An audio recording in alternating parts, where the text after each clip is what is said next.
We had many discussions in various committees regarding this, and I was a little bit disheartened to hear Assemblyman Danielson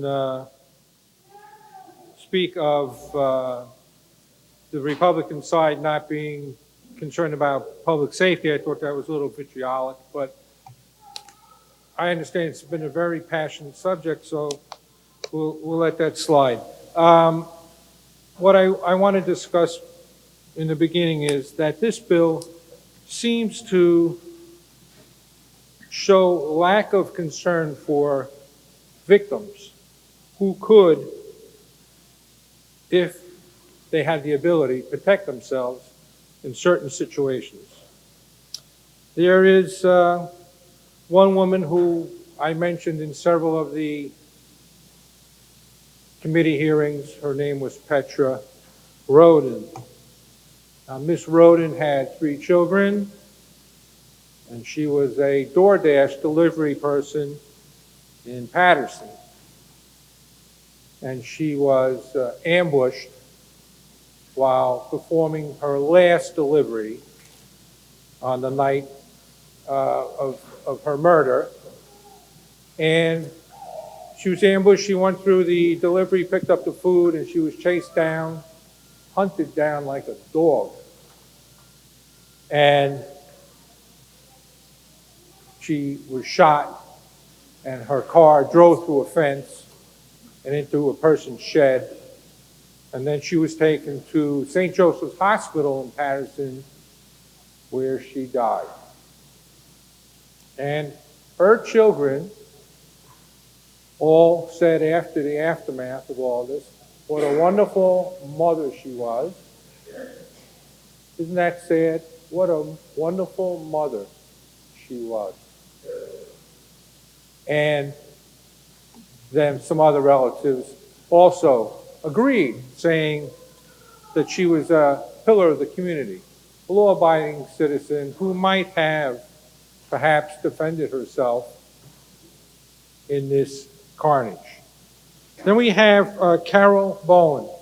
Now, Carol Bowen was a victim of domestic violence, and she applied for a handgun permit, which was summarily stalled at the police department. And then the ex came back and murdered her in her driveway while her paperwork was still on the desk of the bureaucrat who was supposed to approve it. And one of the groups that we didn't discuss, but I was reading just to see who would be affected by this bill negatively, and it was a very interesting article I read in the Cato Institute, Mr. Speaker, and it affects the LGBTQ community. Now, there was a gentleman who was part of a lawsuit. His name was Tom Palmer, who's gay, and he was one of the original plaintiffs on what became the District of Columbia versus Heller, a landmark Supreme Court decision affirming an individual's right to the Second Amendment. But he had to drop off the amicus brief, the brief that was introduced by Pink Pistols and Gays and Lesbians for Individual Liberty. He had to drop off because he, as a litigator, he had been in a confrontation with his partner, and he was accosted by about 20 people. And they used things like, "they'll never find your bodies," as a threat to them. And Mr. Palmer pulled out a handgun, and the crowd dispersed. He never had to fire the handgun, but everybody left, because while there were 20 people there to accost Mr. Palmer and his partner, Mr. Palmer had 9 friends with him in a handgun, and everybody decided they'd walk away peacefully. And that's what transpired.